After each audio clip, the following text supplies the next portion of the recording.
Hi, magandang araw po sa inyong lahat. Ngayon po ay araw ng Biyernes. And for our third reading for today, bibigyan ko po kayo ng Bibigyan ko po kayo ng reading for today. Sa ating third reading, ano po kaya ang makikita natin sa ating third reading of the day? Yan, pasensya na po kayo, wala tayo sa ating studio. No? Meron po rin po akong general reading para sa inyong lahat. Okay? Yan, tingnan po natin.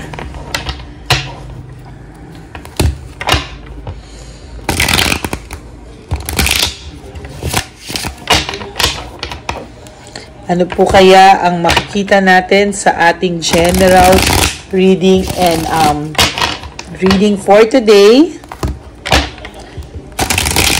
Huwag niyo po ito skip. Okay, pili po tayo ng 10, no? Pili po tayo ng 10. Okay, 1, 2, 3, 4,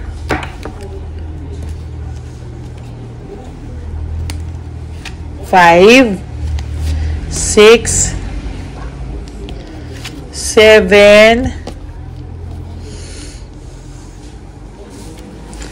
8, 9, 10. Okay?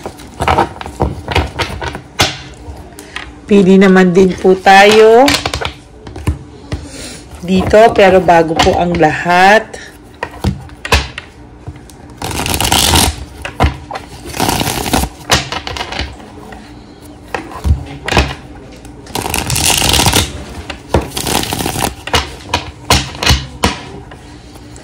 last one.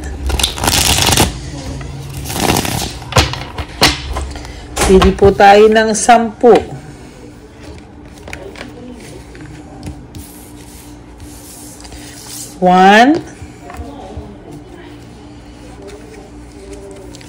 2, 3, 4, 5, 6, 7, 8, 9, and 10.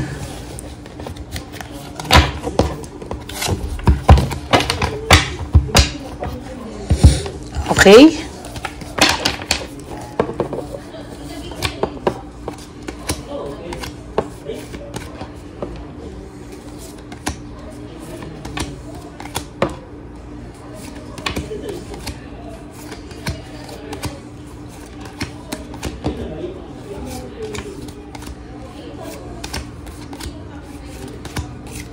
Okay. Tingnan po natin. Home celebration. Sobrang minahal mo po talaga ang taong ito. As a matter of fact, for your third reading, kitang-kita ko po na sinagad mo po ang pagmamahal mo sa taong to. Too much ang pagmamahal mo, kaya sinagad din po niya yung sakit na nararamdaman mo nung niloko ka niya. At talaga pong kung gaano mo siya minahal, ganun ka rin po niya nasaktan. OMG. Ang hirap naman ito because, kailangan ko pong isulat. Ay, nako, okay.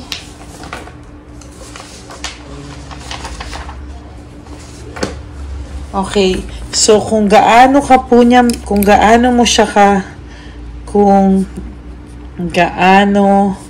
mo siya minahal,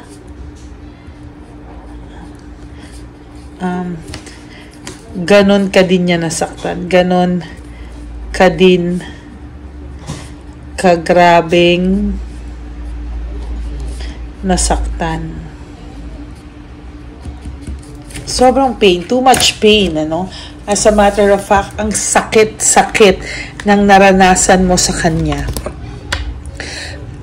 Lahat po ay ginawa mo na sa taong to. Lahat ng suporta, pagmamahal, lahat ng suporta, pagmamahal, lahat ng pwedeng makapagpasaya sa taong ito ay binigay mo. Pero sa huli, wala pa rin pong natira sa'yo, walang natira sa'yo at all. Wala pong natira sa'yo at all. At wala rin pong nangyari. Naghiwalay pa rin po kayo at naloko pa rin po niya kayo. No? So, there's mental disease. Ang nakikita ko po dito ay halos mabaliw-baliw ka po sa sakit na binigay niya sa'yo. No? Hindi mo po halos matanggap. Halos nasaktan ka po ng sobra sa taong ito. Akala mo po na napasaya mo siya, fulfilled siya, may success, at harmony ang inyong samahan. Pero it turned out na kabaliktaran po lahat ang nangyari sa person nyo at sa inyo, sa relationship nyo. Talaga pong nawala sa ulirat, no? Nawala po talaga sa ulirat. Ngayon po, there's, naghiwalay kayo, niho-niha, wala kang halos nakuhang explanation sa kanya, bakit niya ginawa sa iyo to. Ang masakit pa po, to be honest with you, ang masakit pa po, ikaw pa po ang sinisi niya sa lahat-lahat. Instead of him saying sorry to you, ang nangyari po ay ikaw pa po ang sinisi niya, bakit daw po nagawa niya sa iyo yung mga ganitong pangloloko. Or for those of you, some of you, hindi po siya umamin, no? Wala lang po siyang explanation at all. Wala po siyang pakialam. For some of you din, bigla na lang kayong nag-ghost nito. Lack of purpose, dinivert niya po lahat, no? Dinivert niya pa po lahat. As a matter of fact, nasaktan ka na po, dinivert niya pa po sa'yo yung kasalanang nagawa niya sa'yo. No? Ikaw pa po yung may kasalanan. Bakit po bakit niya nagawa daw sa ito? It is because of you daw po, no? Ang dami niyang sinasabing complaints sa'yo and everything. But the truth is, hindi ka naman po niya makalimutan. No, lahat ng problema niya na iniisip na dumarating sa kanya, ikaw pa rin ang gusto niyang lapitan para humingi ng tulong, no? Kung gaano mo siya minahal, ganon ka din niyang sinaktan, na abuso, nasaktan, na iwanan, lahat na po. Ginawa mo po ang lahat-lahat sa kanya. Talagang nagpagod ka. Relationship is all about hard work. And naniniwala po ako na naibigay mo yon sa relationship nyo.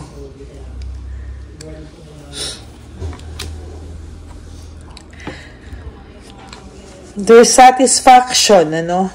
Ikaw po ay satisfied ka kahit na walang ibigay sa'yo, kahit po ano lang ang ibigay niya sa'yo, kahit wala kang regalong matanggap, kahit ikaw yung bigay ng bigay, talaga pong nagkaroon ka ng satisfaction, ano, kasi talagang minahal mo po ito ng sobra-sobra at lubos-lubos.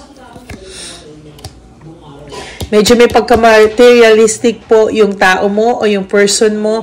Talagang iniisip niya po, no, na generous ka, kaya lahat din po ng problema niya, inasa niya din po sa'yo. Okay, sorry. Parang ano to is, puno tayo.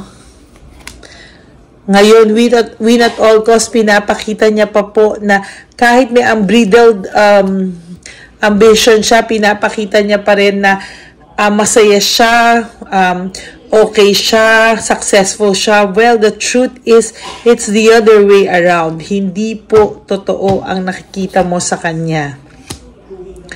Inumpluwensyahan po ito ng mga, alam mo yun, masasamang tao, but the truth is, hindi po nakabuti sa kanya yung mga payo ng ibang kaibigan niyang no? Alam mo po kung ano ang totoong nangyari sa inyo. Alam mo po. No? Pero to be honest with you, ang sasabihin ko po sa iyo, alam niya rin po. Alam niya rin po, syempre, kung ano yung totoong nangyari sa relationship nyo. At yung alam niya rin po yung hindi po pagsisisi, no? Alam niya rin po. Pero the truth is, hindi niya po kayang ibaba ang ego niya, hindi niya kaya ibaba ang pride niya. He's too proud, no? Proud pa rin po ito.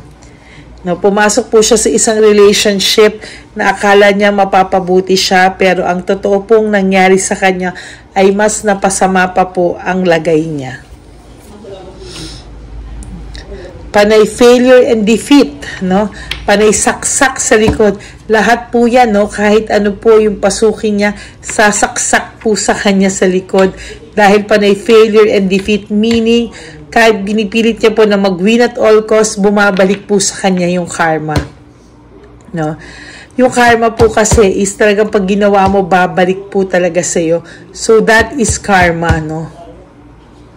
Talaga ako po, talaga nagpapasalamat ako sa ating Divine Universe na sa lahat po ay lagi niya tayong pinoprotektahan all the time, no?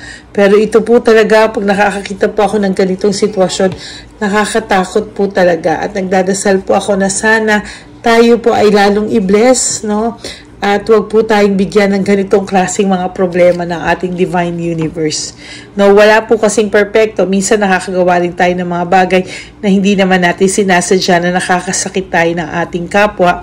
But the truth is, nakakatuwa lang din po kasi to be honest with you, masaya po na ang buhay nyo kumpara sa kanya. You are calm right at this very moment.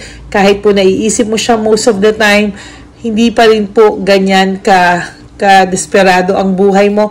Maayos ka pa rin po. There's cold heart, no? May panglalamig po siyang nararamdaman sa tao, sa lahat sa paligid niya. Parang hindi niya rin po alam kung ano ang tingin sa kanya ng mga tao, no? Kasi feeling niya po wala rin po may tiwala sa kanya at wala rin po sa kanyang nakakaintindi at wala na rin po sa kanyang naniniwala. Yan po ang tingin niya. Impulsive po kasi ang lahat ng naging decision niya sa buhay. Kaya unachievable expectations po yung dumarating sa kanya. Hindi po niya ma-achieve lahat ng gusto niyang gawin. And as a matter of fact, hirap na hirap po siya sa buhay niya ngayon. Well, you have success, joy, celebration, confidence, and happiness. No, unting-unti na po dadating sa iyo yan. Isa-isa yung success, yung confidence, yung happiness, yung joy. Eventually, lahat po yan ay makakamtan mo. There's new beginnings and para sa'yo, no? Maybe you just have to open your doors and open your eyes and open your heart to other people. Pero at first, kailangan mo lang din po munang mag-heal. No? Kailangan mo po munang mag-heal. Ito pong taong to ay wala pong gana sa mga bagay-bagay ngayon, to be honest with you. And hindi po siya maka-adapt sa pagbabago or sa buhay na parang wala ka na sa buhay niya. Okay?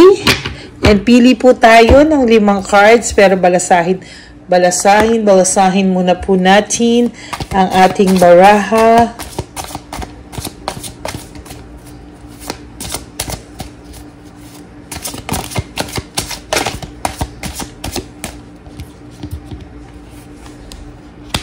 I don't know who I am anymore. Kahit po siya, hindi niya na po kilala yung sarili niya. Hindi na rin po siya yung taong minahal mo before, yung taong nag-alaga at mabait sa'yo. Hindi po, no? Ngayon parang ang tingin mo na rito, na demonyo, no? Na demonyo siya. Okay, pili pa po tayo ng isa pa. I wish I could be fully honest with you. Ang taong ito po ay hindi mo alam kung ano sa lahat ng sinabi niya, kung sa 10 sinabi niya, alin po doon ang totoo, no? I wish I could be a different person. Siya din po, no? Sa totoo lang, gusto niya rin po na sana daw siya ay hindi ganyang klaseng tao. Maybe yung relationship niya ay mas maayos kesa daw po sa nangyari sa kanya. So, since may mga bumagsak, Medyo makapal-kapal. Sige, babasahin ko lahat to kasi there are 3 cards na bumagsak. At ito pa yung gustong mauna, okay? Is it over? Yan. Nagtatanong po siya sa iyo na kung hanggang dyan na lang daw ba talaga kayo.